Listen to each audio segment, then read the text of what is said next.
C'est pas mal.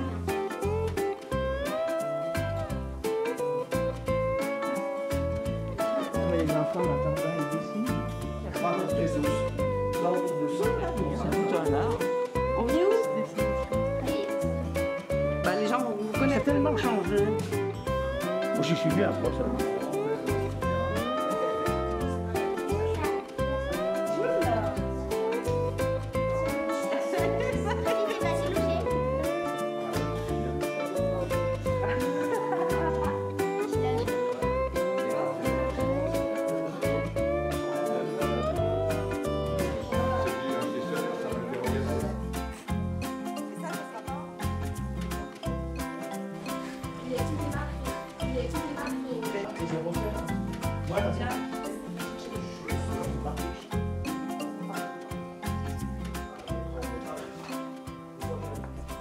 Quand j'étais petit, à Saint-Étienne-de-Crossé, prise 3, Martine et Maëlys.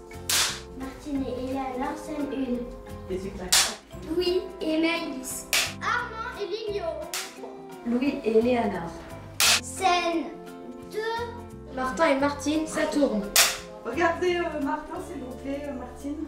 Ça me fait rire, ça. Bon, je regarde Martin. Je regarde Martin et Martin me regarde.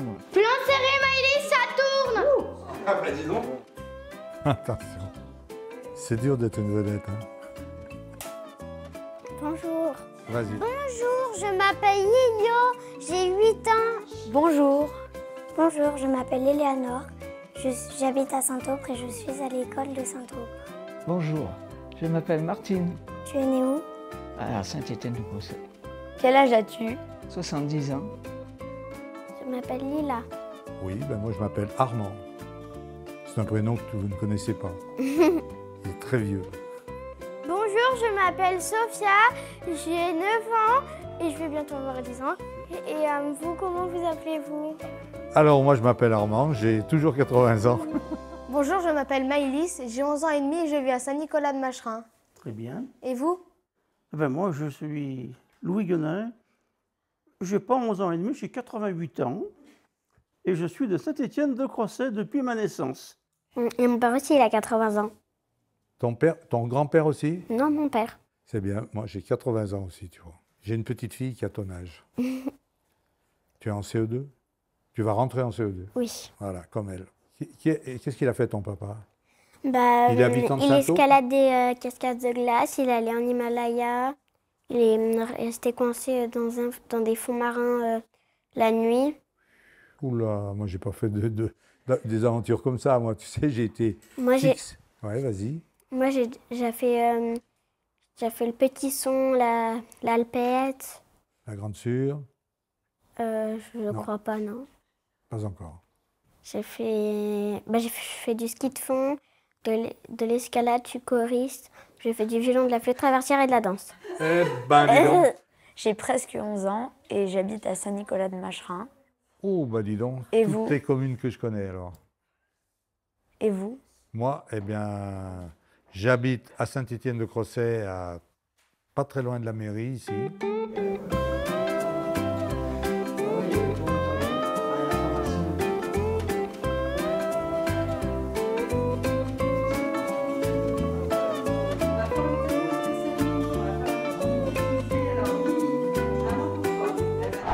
Les filles, là, sur la chaise de playa, sachez que vous êtes sur le plan large.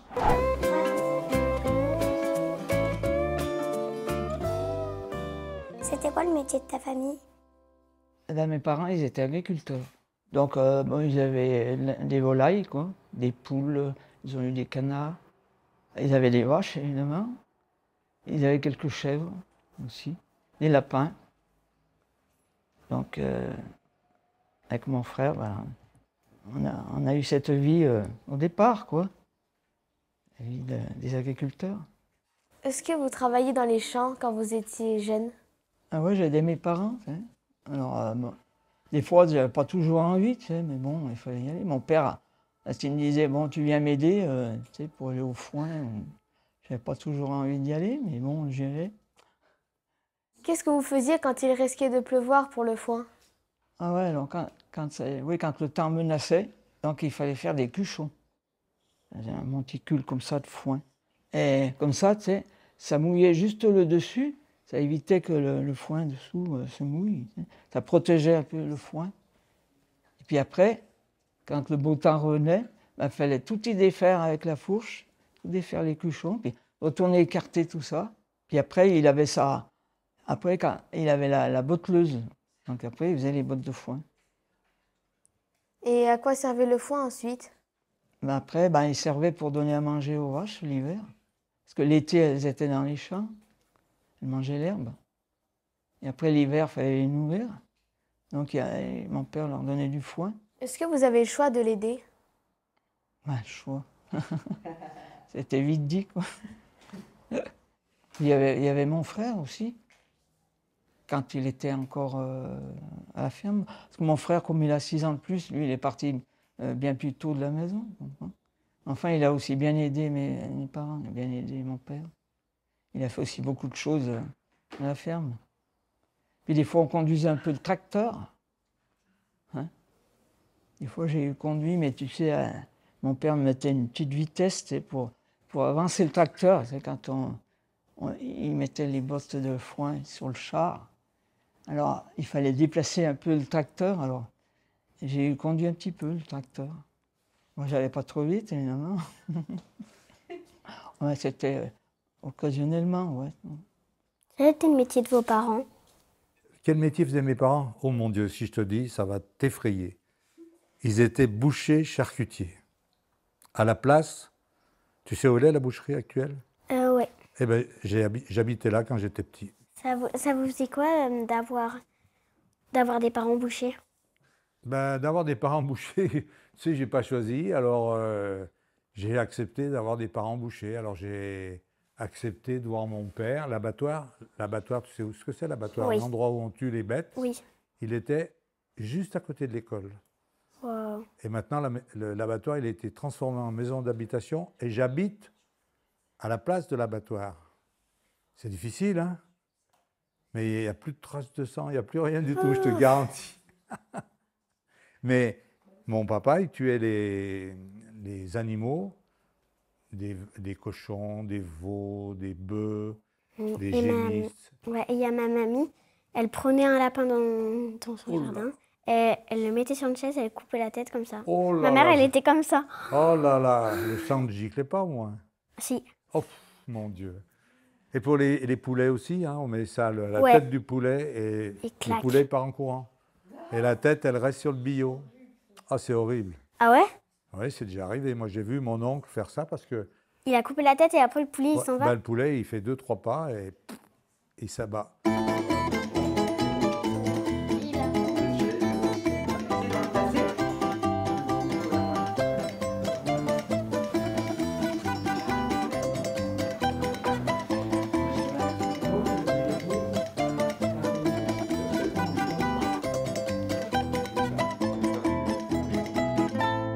Mais votre maman, elle faisait quoi comme métier? Ma maman, elle n'a pas eu trop le choix.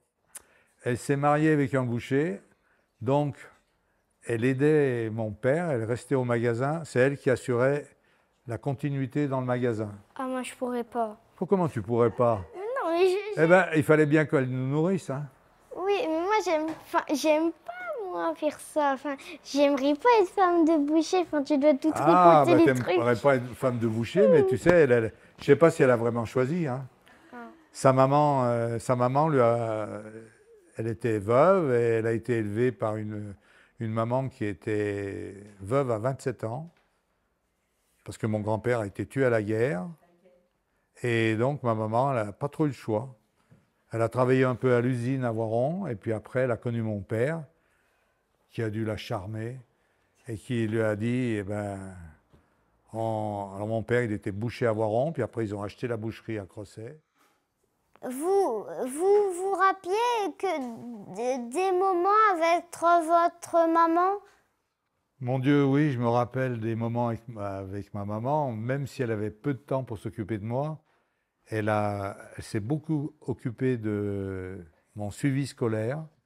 Et elle m'aimait beaucoup parce que j'avais une grande sœur. Et entre ma grande sœur et moi, elle avait perdu 2 enfants.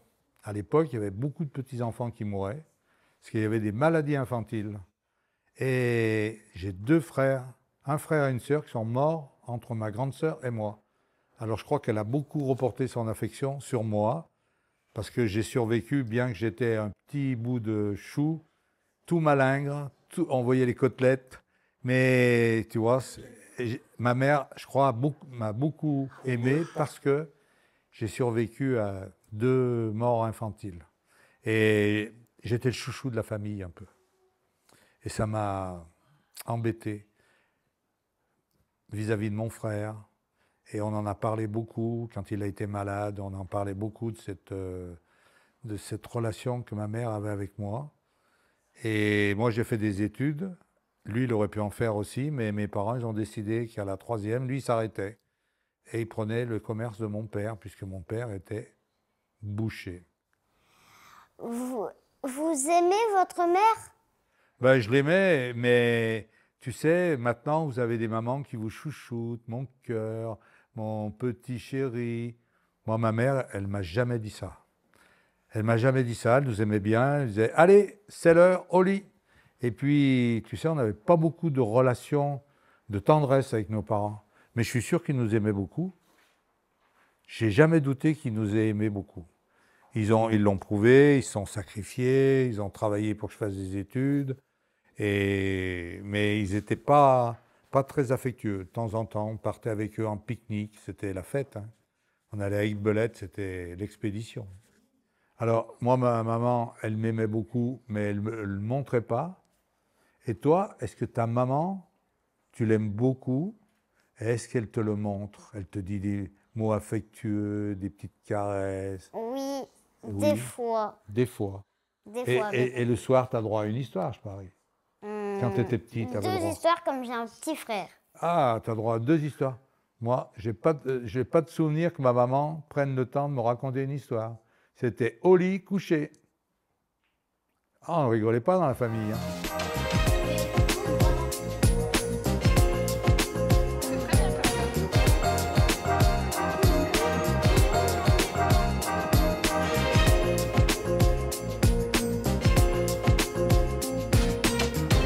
Est-ce que votre père était aimable? Mon père, il était très aimable avec les clients.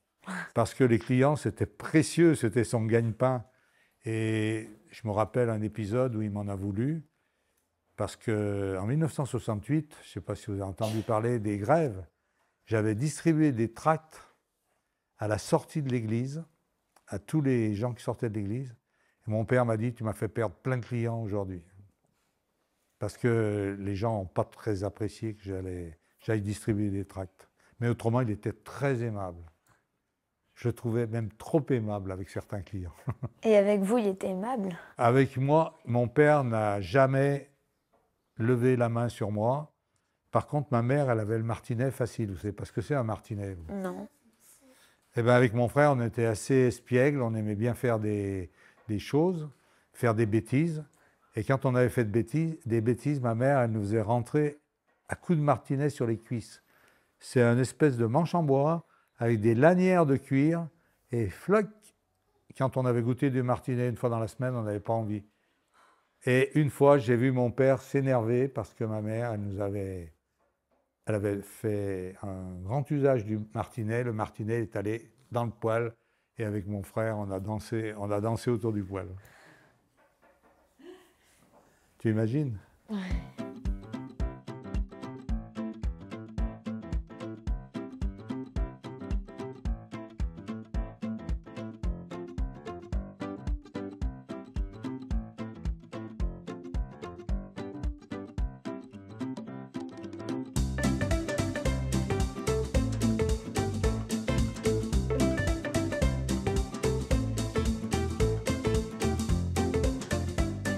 Mais donc du coup, votre papa, il faisait quoi d'autre à part boucher? Ben, tu sais, il faisait boucher, alors ça l'occupait déjà 2 jours par semaine.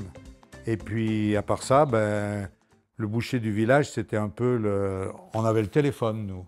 Ça vous paraît bizarre? On avait le téléphone. Il y avait 5 ou 6 numéros à Crozet. Mais le téléphone fixe, enfin le téléphone... Ah, un téléphone fixe au mur, il était fixé. Il fallait tourner une manivelle, mettre une fiche dans un boîtier en bois, se mettre un écouteur.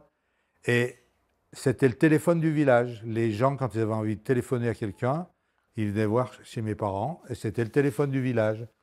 Et puis mon papa, il rendait plein de services comme ça. Mais donc du coup, en gros, votre père, il faisait un peu de taxi et boucher. Oui, mais il Et faisait... aussi téléphone. Oui, alors il faisait taxi, téléphone, c'était bénévole. Hein. Il mettait ce qu'il avait à la disposition des gens pour leur rendre service. Est-ce que des fois, votre père, il sauvait les animaux? Ah oui, les animaux, ça arrivait à l'époque, parce que les animaux, il y en avait partout. Hein.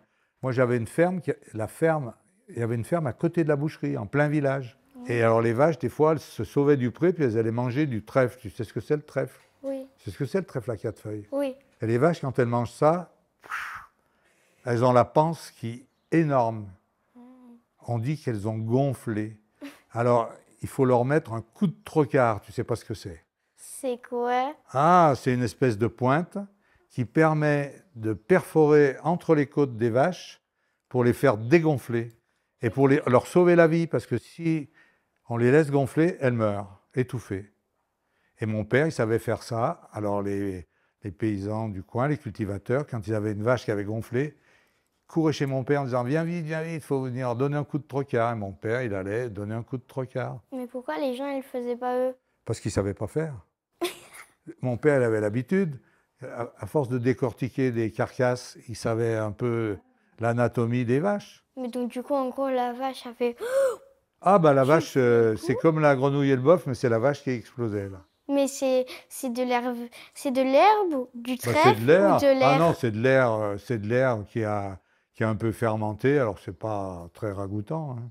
Ah, donc ça doit pas Oh là sentir là, bon. je sais pas, j'ai jamais assisté à une séance, hein, je sais qu'il le faisait. Ah. Ah.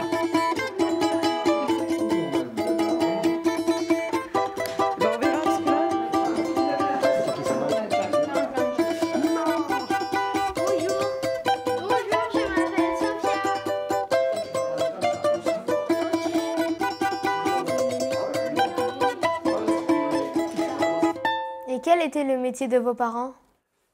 Mon père, à l'origine, il était tripier.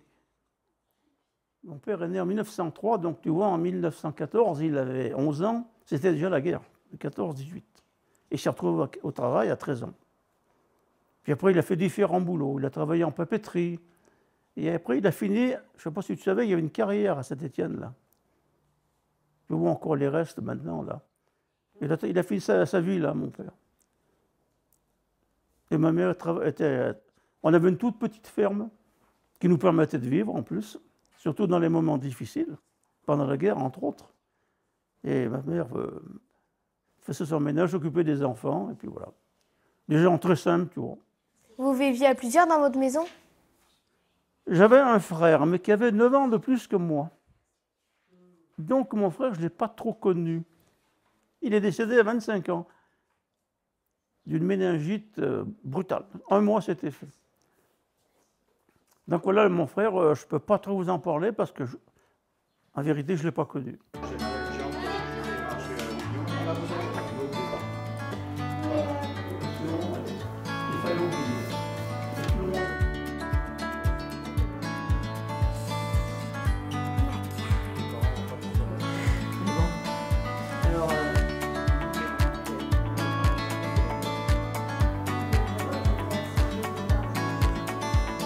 Pareil que je parle trop.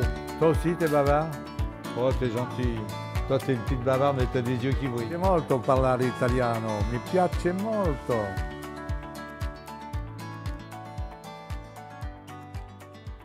Et tu allais à l'école où? Eh bien, à Saint-Étienne-au-Crossais. Mais à ce moment-là, l'école, elle était où il y a la mairie, tu vois, maintenant. Enfin, oui, ici, quoi. Ça a tout changé aussi, ici, les bâtiments. Donc, nous, notre école, elle était là, quoi. Où il y a la mairie, quoi. Tu as de bons souvenirs d'école? Oui, dans l'ensemble. À part une institutrice qu'on n'a pas très aimée. Et en fait, personne ne l'aimait. Pourquoi personne ne l'aimait? Elle était très sévère.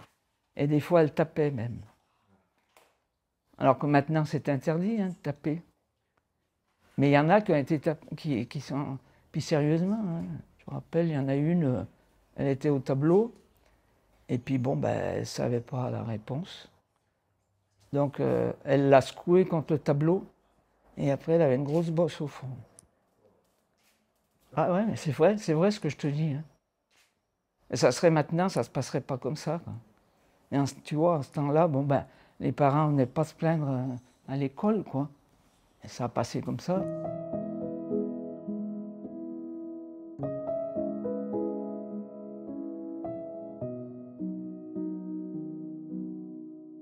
Et notre instituteur, parce que notre instituteur, à l'époque, il nous surveillait, l'école était là-dessous, il surveillait si on disait bonjour aux passants quand on rentrait chez nous. Et si on ne l'avait pas fait, on avait une remarque en rentrant à l'école, à 1h30. Il disait « Ah, t'as pas salué monsieur machin, monsieur trucmuche ». Et alors, on se faisait sonner les cloches, très sévère. On n'avait pas de plaisanterie, on ne se levait pas sans lever le doigt, on ne se promenait pas dans la classe. Tu sais que fallait être un bon élève, tu avais intérêt à être bon élève. Sinon, tu te faisais taper sur les doigts avec une règle. Ah, c'est horrible. Oh, c'est horrible. Mais tu vois, on a survécu.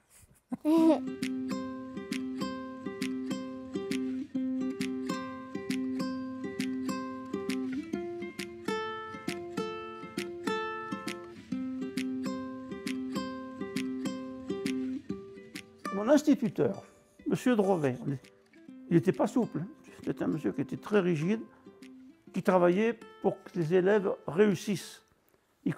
L'échec, pour lui, ça ne devait pas exister. Et ce monsieur, on est resté très, très intime, très liés ensemble jusqu'à son décès, tu vois. Et c'est un monsieur que je regrette, tu vois, et que je remercie pour tout ce qu'il m'a appris. Voilà. C'est M. Drovet, tu vois.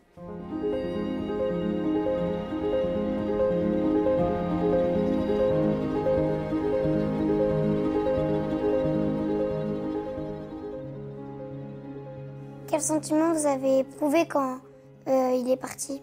Non seulement je perdais mon instituteur, mais un ami. Son métier, c'était un vrai sacerdoce. Il pensait qu'au résultat pour ses élèves. Il a donné sa vie à nous instruire. Et ça, je le remercierai jamais assez. C'était quelqu'un de bien.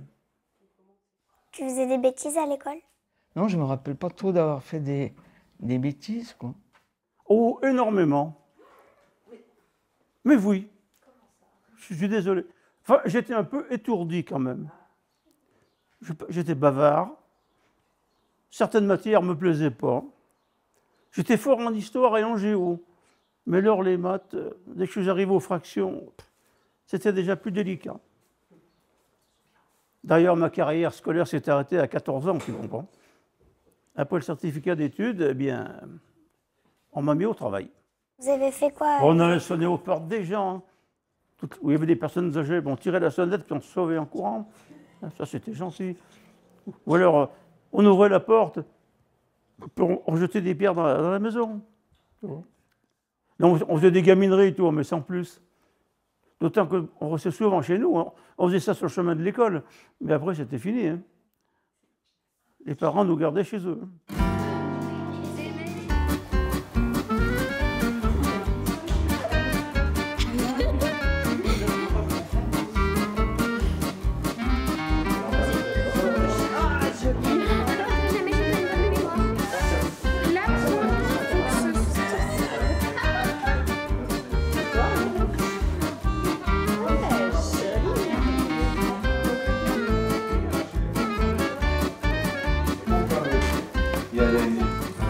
J'étais pas loin de l'école parce que l'école c'était ici. Oui, la cour était là. La cour était là, voilà. Il y avait la cour des garçons et la cour des filles parce qu'on ne mélangeait pas les garçons et les filles. Non. Tandis que vous, maintenant, comment vous êtes dans la cour? Vous êtes mélangés? Oui. Oui. Tu trouves que c'est bien? Bah oui, parce que au moins il y a des jeux qu'on peut partager. Tout à fait. Tandis que nous, c'était très séparé. Les garçons jouaient au foot, aux billes, et les filles jouaient à faire des rondes, jouaient à la marelle ou des choses comme ça. Alors dans la cour, est-ce que les garçons sont d'un côté et les filles de l'autre aussi. Des fois, vous jouez ensemble. Bah, sauf en sport.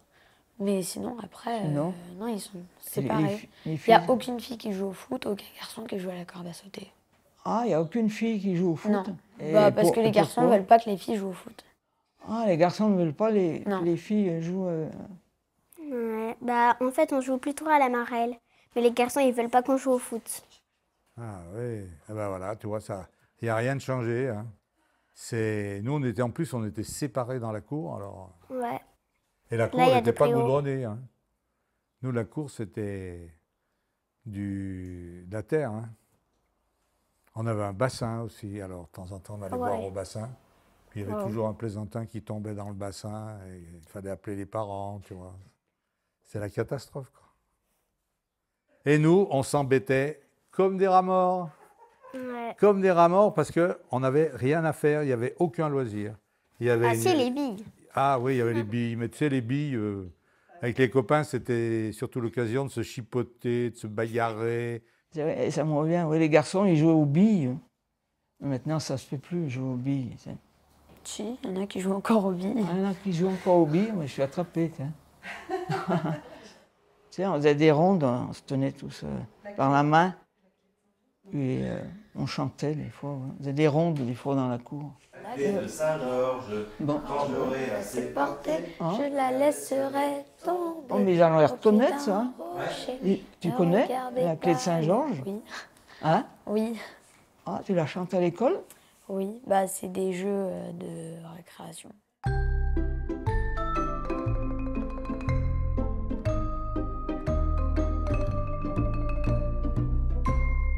À l'école, vous faisiez le ménage? Ah oui, c'est vrai qu'à l'école, il n'y avait pas de femme de ménage. Hein, nous. Ah, c'est vous qui faisiez le ménage? Alors, il y avait toute une organisation, une sorte de planning, quoi. Et puis chacun son tour. Alors, on appelait ça être de service, ça durait une semaine. Alors, ça voulait dire qu'il fallait partir encore plus tôt de chez soi, avant l'ouverture de la classe, quoi. Il fallait faire balayer, tout ça, nettoyer faire la poussière, nettoyer les tableaux, tout. Et puis, nous, on écrivait avec un porte-plume. Parce qu'il y avait dans les bureaux, il y avait un trou, il y avait un encrier, et on versait l'encre dans les encriers. Il fallait remplir les encriers aussi. Et le matin, il fallait qu'ils regardent si les encriers étaient pleins. Alors on venait avec la grosse bouteille d'encre et on remettait de l'encre dans les encriers. Et si on avait oublié, le mettre. Hein. Oh, c'était pas triste des fois. Avec l'encre, ça débordait. Hein, et des fois, il y avait un peu des taches d'encre sur le cahier, quoi.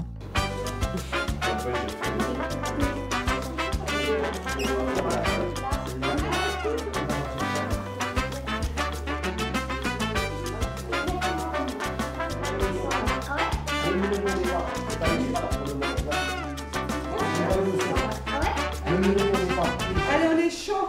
Et vous travaillez bien à l'école? Oui, c'était moyen, oui. Moi, j'aimais bien le français, moi. Les maths, non. Et toi, tu préfères quoi, le français ou les maths? Le français. Ah, c'est comme moi, alors. Ouais. Non, les maths, pas trop. Et toi, tu vas à l'école à Saint-Aupe? Oui. Et tu habites loin de l'école? J'habite à Saint-Aupe-le-Haut et c'est à Saint-Aupe-le-Bas. Oh là là, Saint-Aupe-le-Haut. Ça prend, Ben nous, tu vois, ça moi prend 10 j'habitais dans... minutes pour aller à l'école. Oui, moi j'habitais dans le village, c'était facile pour venir, j'avais 100 mètres à faire.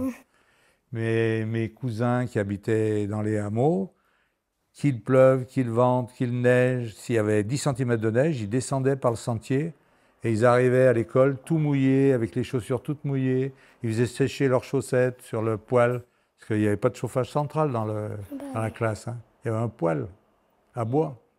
Ah ben, tu sais, à ce moment-là, eh ben, on venait à pied à l'école. Donc moi, ça faisait 2 km à peu près de chez moi. Eh ben, on montait à pied, et après, il n'y avait pas de cantine. Alors, on redescendait manger, on remontait à l'école, et on redescendait après 4h30. Comment tu faisais l'hiver pour aller à l'école? On dit l'hiver, des fois, c'était dur parce qu'il y avait beaucoup de neige. On avait des hivers qui étaient très, très rugueux, tu sais, par rapport à maintenant. Eh ben, on marchait dans la neige. Hein. Est-ce que c'est tes parents qui t'accompagnaient? Non, non, parce qu'on récupérait, tu sais, on passait chez les... Quand on partait le matin, on passait déjà chez les voisins. Et quand tout le monde était prêt, ben, on montait en groupe. Qui est-ce qui dirigeait le groupe? En principe, c'était l'aîné, quoi, les voisins, quoi, le plus vieux, quoi. Et comment ça se Qui nous commandait, tu sais, pour marcher droit. Et comment ça se passait? Ouais, ça se passait bien, là, ça. Ouais. Et tu sais, il y avait moins de voitures qu'il y a maintenant, mais enfin, il fallait quand même faire attention, marcher bien à droite sur la route. Pas marcher au milieu de la route, quand même, ouais. Vous étiez habillés comment?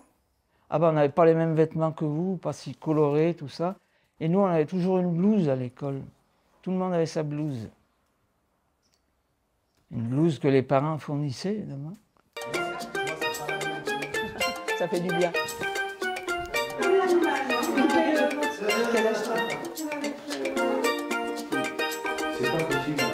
Donc le voir, la caméraman.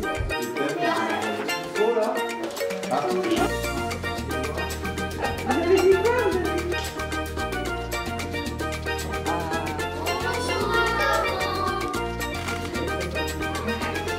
Non, c'est pas non.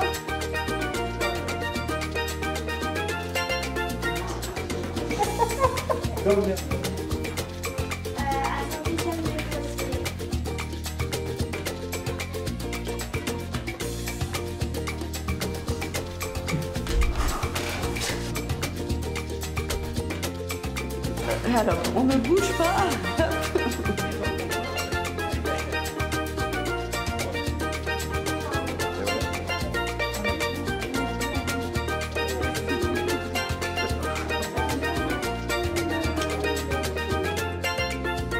La vie quotidienne. Alors nous, il y avait le magasin, une grande pièce au rez-de-chaussée et les chambres à l'étage, au-dessus. Mais pour aller dans les chambres, il fallait repasser par un escalier extérieur. Et l'hiver? Ah bah l'hiver, je vais te raconter l'hiver, comme c'était formidable. On n'avait pas chacun notre chambre. Toi, tu as ta chambre. Oui. Si tu as des frères et sœurs, ils ont leur chambre. Non, j'ai pas de frères et sœurs. Tu n'as pas de frères et sœurs, bah, tu as de la chance. Quand on allait se coucher, on n'avait pas de chambre. Moi, je couchais dans la même chambre que mon frère, puis ma sœur avait sa chambre, et on n'avait pas de chauffage dans les chambres. Et on passait par l'extérieur, et sur les vitres, il y avait des fleurs de givre. Ça veut dire que dans les chambres, on avait intérêt à mettre un bon édredon pour avoir chaud. Et on avait quelque chose de particulier pour chauffer notre lit, parce que rentrer dans un lit froid, je ne sais pas si tu imagines ce que c'est. Tu imagines ce que c'est de rentrer dans un lit froid? Oui, j'imagine. Ça te donne des frissons. Horrible. Eh bien, on avait une bouillotte. C'est tu quoi sais ce que c'est une bouillotte? Non. Alors, je vais t'en montrer une. C'était un instrument comme ça. Un récipient. Avant d'aller se coucher, chaque enfant ou chaque personne qui allait se coucher prenait sa bouillotte, la remplissait d'eau très chaude, qu'on prenait sur le fourneau de la cuisine. On enroulait la bouillotte dans un bas ou dans du papier journal et on mettait ça dans notre lit pour chauffer le lit. Mais tu sais, on n'avait pas le temps de chauffer tout le lit, mais ça chauffait un petit coin et ça nous permettait de nous mettre au lit. Oh là là, comme c'est dur la vie. Et dire que maintenant, tu as juste à monter les escaliers. Eh oui, on montait les escaliers, des fois il y avait de la neige sur les escaliers, puis on allait se coucher. Puis on avait au pied, on n'avait pas des belles sandales, des belles tennis comme vous. Hein. On avait des chaussures avec des semelles en bois. Si on était riche, elles étaient recouvertes de caoutchouc, elles faisaient moins de bruit, sinon c'était des galoches. Ah là là. Tu devrais aller visiter le musée de la galoche à Virieu, c'est remarquable. D'accord. Tu verras. Mais Voilà. Et puis tu sais, on mangeait beaucoup de pâtes, beaucoup de pommes de terre, ou mangeait des légumes, peut-être que vous n'aimez pas ça, mais nous, on n'avait pas une nourriture très, très variée. Moi, j'avais la chance d'avoir mon père qui était boucher, alors je me tapais des beaux beefsteaks. C'est pour ça que je suis devenu grand et fort.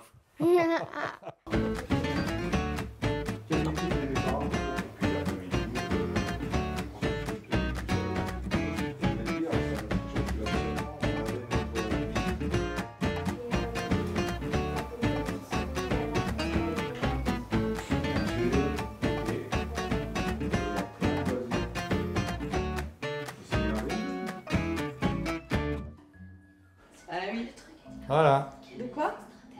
Ah oui, une dernière question. Oh là là, mais, la question qui tue. Il y a un truc qui paraît que... Bah vas-y, attends, vas-y mon grand, c'est bien. Apparemment, votre voisine aimait les extraterrestres. Ah, j'avais une vieille personne en face de chez moi. Elle adorait, c'était à l'époque où on lançait les premiers satellites. En 1957, on a lancé les premiers satellites avec Laika. Et elle adorait observer le ciel le soir. Et elle m'avait fait aimer les extraterrestres. Elle était persuadée qu'il y avait des extraterrestres. Alors elle m'avait raconté des histoires. Et moi, comme j'étais gamin, je croyais à ces histoires. Et elle m'a beaucoup marqué. Vous saviez qui était le premier homme sur la Lune? Ah oui, là je me rappelle le premier homme sur la Lune. Parce que c'était en 69, juillet 69. Et à l'époque, on avait la télévision, parce que mes parents ils avaient acheté la télévision quand on avait 10 ans. Et j'ai passé ma nuit devant la télévision, parce que les images étaient retransmises du premier pas sur la Lune. Et mon père se levait pour aller travailler. Il me dit, mais qu'est-ce que tu fous là? Je lui dis, mais je regarde le premier homme sur la Lune. Il se demandait pourquoi je regardais ça. Tu vois. Pour moi, c'était un événement.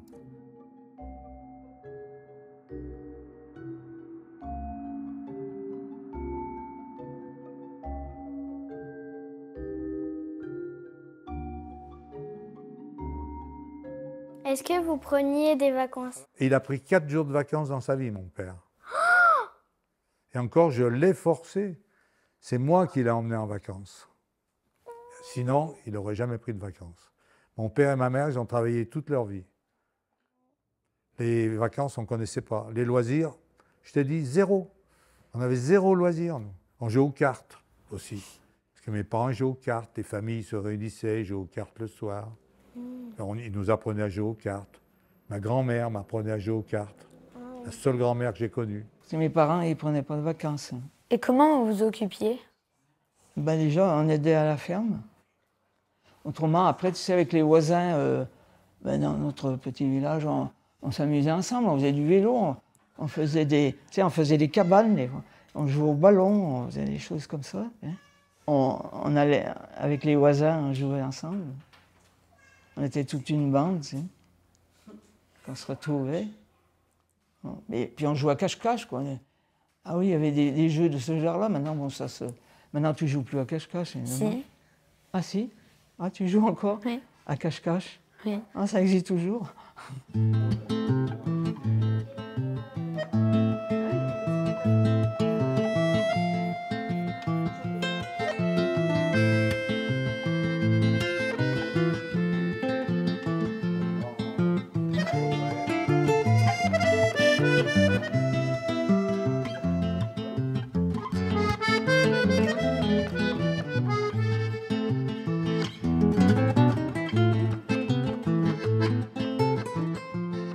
Et à quel âge avez-vous travaillé? 14 ans. Je suis sorti du Startif au mois de juin. Le 2 octobre, je rentrais à l'usine de la Textilose à Voiron. Une usine qui se trouve à l'emplacement où il y a la clinique de Chartreuse. J'ai travaillé à 14 ans. C'est un peu jeune. Hein? Nous ne sommes pas de la même génération, mon petit, c'est ça? Et j'allais travailler comment? En vélo tous les matins. On prenait le travail à 6 heures, parce qu'on faisait 10 heures par jour, surtout l'hiver. 6 heures midi, 2 heures, 6 heures. Alors l'hiver, je descendais de nuit, et le soir, à 6 heures du soir, il faisait nuit, tu vois. Et je n'étais pas le seul, on était peut-être une dizaine ou une quinzaine de jeunes comme moi. On allait tous travailler à Voiron, ou dans les environs. J'avais même un collègue qui habitait Miribel. Tous les jours en vélo, Voiron, Miribel. On remet le couvert. Qu'est-ce que c'est cette photo? C'était pour le conseil de révision. Tu sais, dans le temps, avant de partir à l'armée, on passait une visite médicale. Et ça s'appelait le conseil de révision. On allait à Voiron. Alors tout ça, tu vois, c'est mes conscrits, tous les jeunes de conseil qui avaient mon âge. On est tous nés en 1936. Et vous y êtes? On était des petits voyous de l'époque, comme disaient les anciens. Parce qu'on râle après les jeunes maintenant, mais ça a toujours été. Hein. Vous y êtes dans la photo? Hein? Vous y êtes dans la photo? Moi, je suis là. Quand j'avais une coupe en brosse à l'époque. Maintenant, j'ai plus besoin de découper. Est-ce que ça vous a plu votre métier de gendarme? Oui, ça m'a plu, oui, tout à fait. Mais pourquoi gendarme alors que vous faisiez des bêtises? Ah, mais c'est pas la même époque, ma chérie.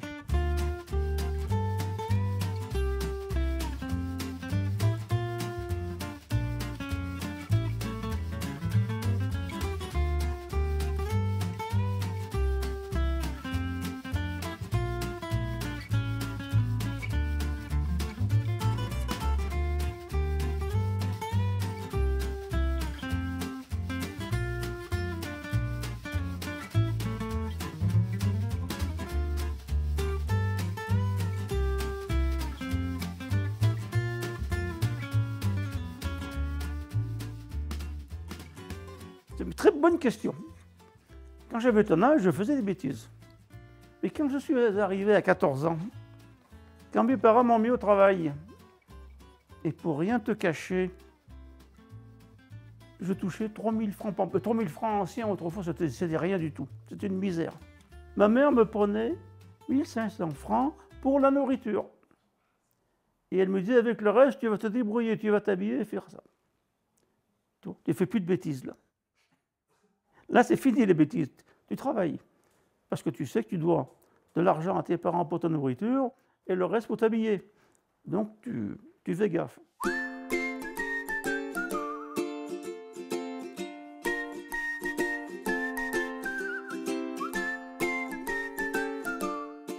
Mais vous avez fait des études pourquoi? Oh mon Dieu, j'ai fait des études pour devenir enseignant. Alors je suis devenu instituteur, mais en fait je n'ai jamais enseigné comme instituteur. Et puis après j'ai fait une carrière qui serait longue à te raconter. Et j'ai fini à la retraite comme directeur d'un collège, principal de collège.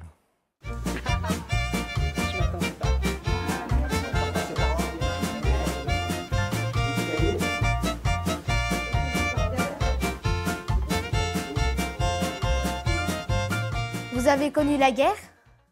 Et oui, la guerre s'est déclarée en 1939. Comme je suis né en 1936, évidemment, et plus le temps a passé, en 1945, j'avais 9 ans et je me rappelle encore pas mal de choses. Pas très agréables. Comme quoi? Eh bien, c'était l'occupation allemande. On ne faisait pas ce qu'on voulait, on obéissait. Et c'était pas facile.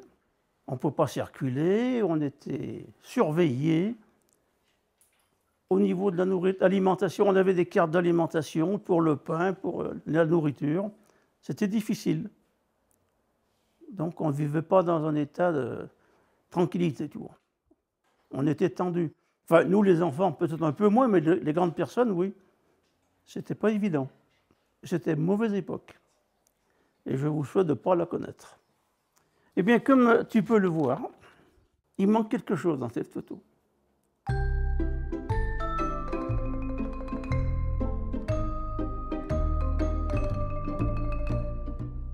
ne vois pas? Le sourire. Tu remarqueras qu'aucun des élèves ne sourit. Pourquoi? Tu m'as dit que tu étais en guerre. Et c'est pour ça que les gens étaient malheureux, toi. C'est un signe qu'on ne vivait pas pleinement. On était sous l'occupation et il fallait obéir. Et tout le monde le ressentait, les grandes personnes comme les petites, comme les enfants. C'est pour ça, puis tu vois comment elle. Tu peux regarder la tenue vestimentaire, tu peux la prendre, regarde. Tu vois la tenue vestimentaire, hein, c'est... Tu ne vois pas d'anorak, là, tu ne vois pas de fuseau. C'est un peu la misère. Ils ont peur? Un peu.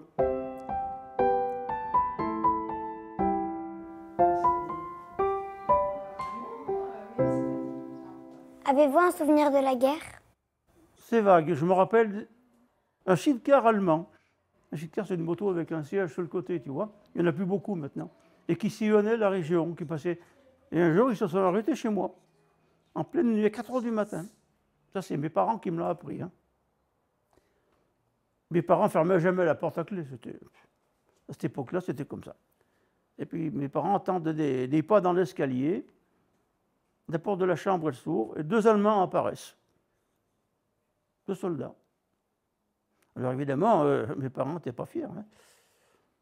Et puis ils se sont fait comprendre qu'ils voulaient des œufs. Alors, mes parents se sont exécutés, ma mère est descendue, leur a remis des œufs, ils sont partis. Enfin, tu vois, ça fait un souvenir quand même qui marque. Hein. Vous savez pourquoi ils ont voulu des œufs?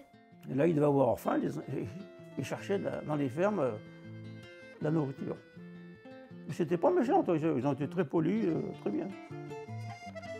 On était tombés sur 2 bons Allemands. Je n'étais pas intéressé de venir en France faire la guerre. Hein. Ils étaient aussi bien chez eux avec leurs femmes et leurs enfants. Mais voilà, quand c'est la guerre, c'est la guerre. Et on ne commande plus, on obéit. Au risque de sa vie.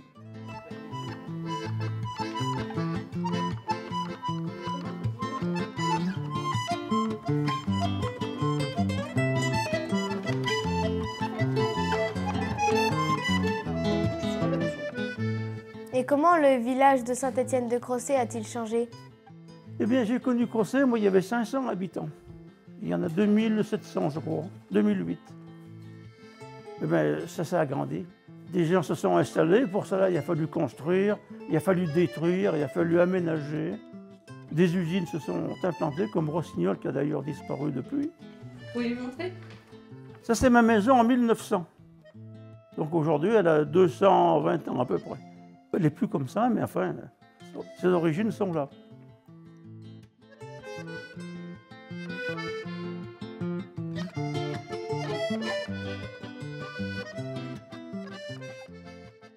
Et voilà ma maison en 1956. Tu vois. Il y avait la grange, dessous il y avait des animaux. C'était la première maison du hameau du Picard.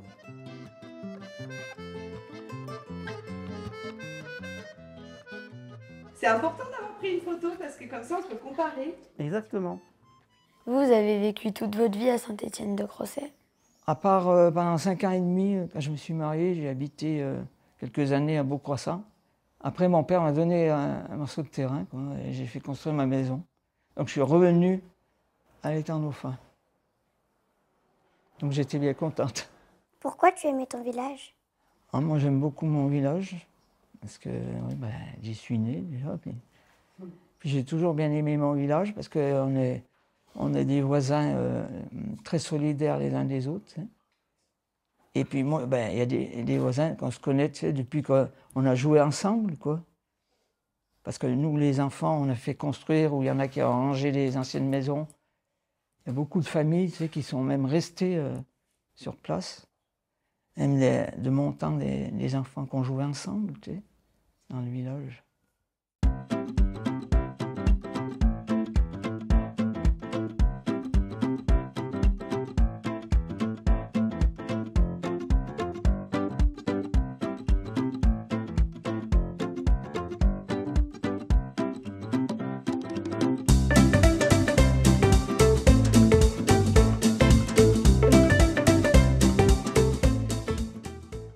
Quel est le métier qui vous a marqué?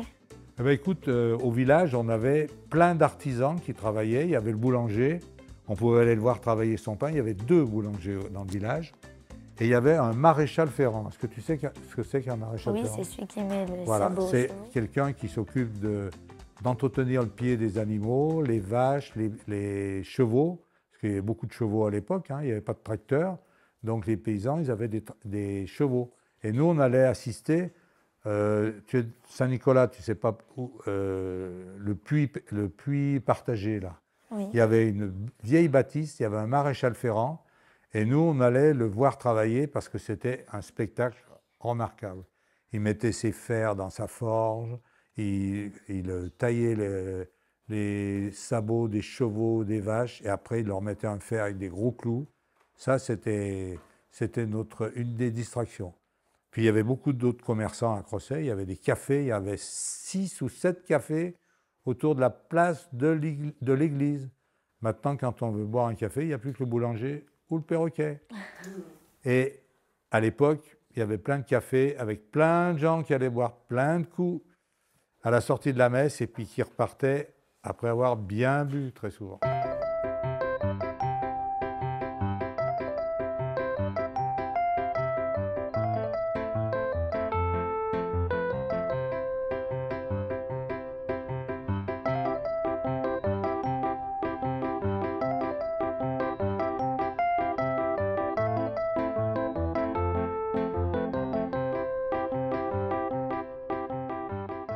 Et vous avez fait des choses pour le village?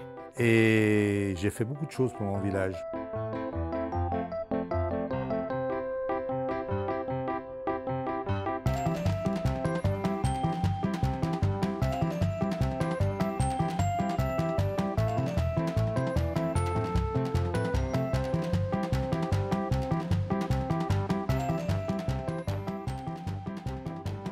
Il y avait une fête au village qui s'appelait la kermesse du village. Ah oui. Et vous savez peut-être, parce que si vous avez lu le livre sur Saint-Étienne-de-Crossais, Nous aussi, on a la kermesse de l'école. vous avez la kermesse de l'école, nous on avait la kermesse du village le premier dimanche d'août. Alors il y avait au début, c'était une petite kermesse avec des stands. C'est des stands où on désigne des boîtes, on va à la pêche à la ligne, enfin des choses qui sont habituelles. Et puis après, on a décidé de faire autre chose avec les copains du village. On a voulu transformer la fête. Alors, on a fait un corso fleuri. On a commencé par des vélos fleuris. C'est-à-dire, on a appelé les copains à défiler et à faire des vélos fleuris qu'on a exposés. Et puis après, on a organisé un corso pendant plus de 10 ans, mais on faisait travailler tout le village depuis le mois de janvier.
Vous alliez à la messe? Ah oui, oula, j'ai quand même allé jusqu'à l'âge de 17 ans à la messe.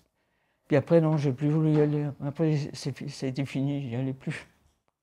Par contre, mon père, il nous attendait, parce que ma mère, elle conduisait pas. Alors, mon père, lui, non, il nous attendait plutôt à côté de l'église. Plutôt au bar-restaurant chez Mimi. C'est ce que c'est que la messe? Oui. Oui, alors j'allais servir la messe la semaine, parce que j'habitais à 50 mètres de l'église. Le père curé m'avait réquisitionné. Et pour les enterrements, c'était la fête, parce que le curé du village, il désignait 2-3 élèves qui n'étaient pas trop mauvais, même qui étaient bons et qui pouvaient rater 2-3 heures de cours. Et il nous demandait d'aller assister aux enterrements, aux mariages, aux baptêmes. Il y avait toujours des enfants de chœur. Et pour nous, c'était une occasion rêvée pour se faire une pièce pour nous. Tu vois, on avait tous des petits trucs. Pour les loisirs aussi, on allait aux champignons, on ramassait des champignons avec mon frère, on les revendait et ça nous faisait de l'argent de poche. Et toi, tu n'as pas besoin d'argent de poche, comme ça tes parents ne t'obligent pas à ça, non? Non. Et non. C'est qui Mimi? Mimi, bah, c'était la fille des anciens restaurateurs.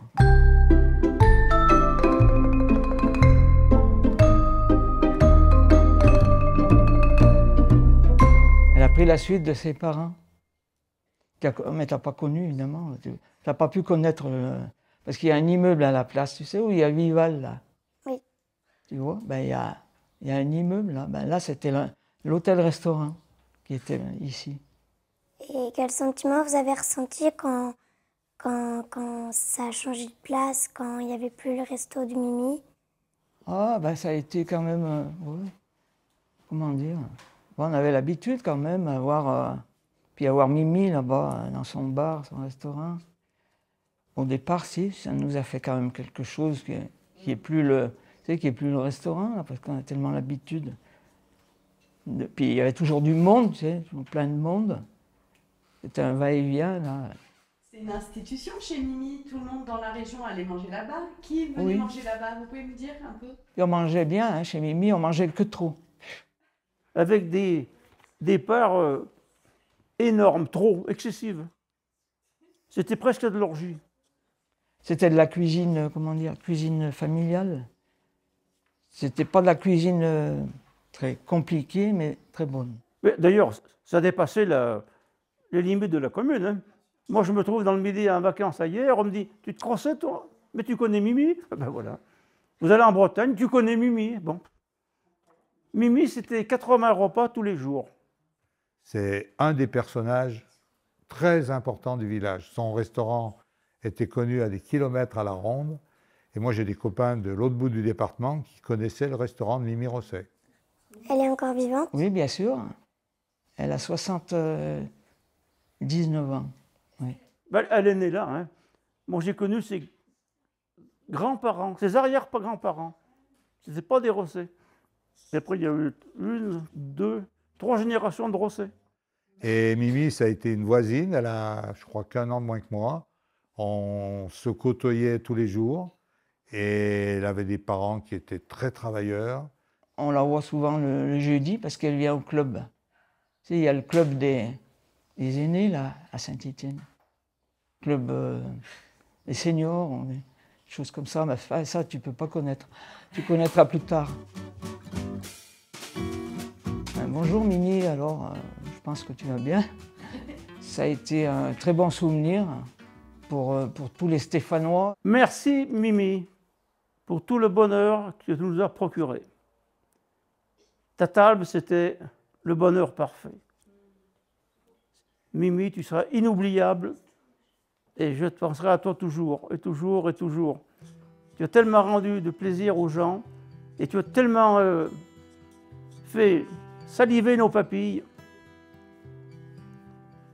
Ma Mimi, tu seras toujours éternelle dans nos cœurs.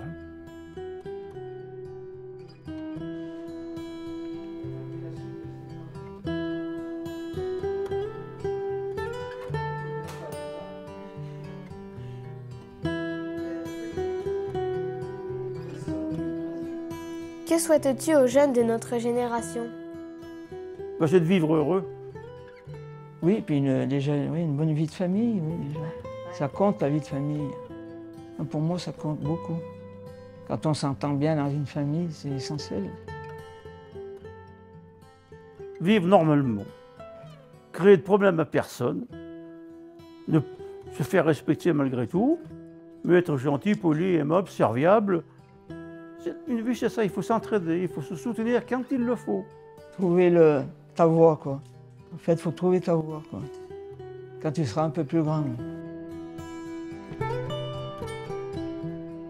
Eh bien, tu sais, ce qui est important dans la vie, je pense que ce sont les autres. Je crois qu'on ne peut pas faire des petites choses dans son coin. J'aime partager, discuter et partager plein de choses, plein de projets avec les gens. Et c'est pour ça que j'ai peut-être fait enseignant, je ne sais pas. Et si je suis là aujourd'hui, c'est grâce à ma voisine, avec qui on entretient des relations super. Ils ont 50 ans de moins que moi. On s'entend comme si c'était mes enfants. Je ne suis pas riche, mais je suis riche de tous les liens que j'ai. Et ça, c'est formidable. C'est bien, mon petit. Allez.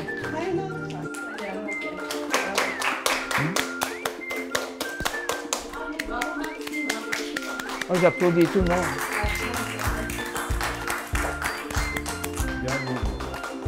Bene, Lilio. Hai parlato bene. Ben, merci, Martin. Merci. Voilà, et ben je vous remercie infiniment, c'était un super moment. Voilà. Je vais reprendre ma bouillotte. 1, 2, 3. Merci Thierry. Merci Martine.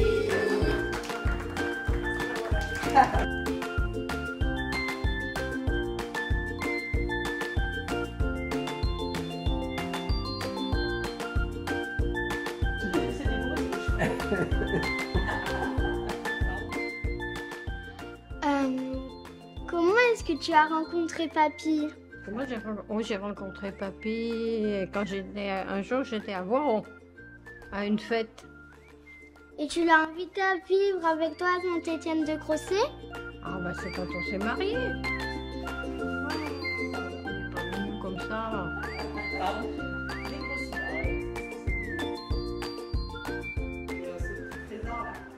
Et puis, bien sûr, quand tu es arrivé, je crois que ça a bouleversé toute ma vie. Hein.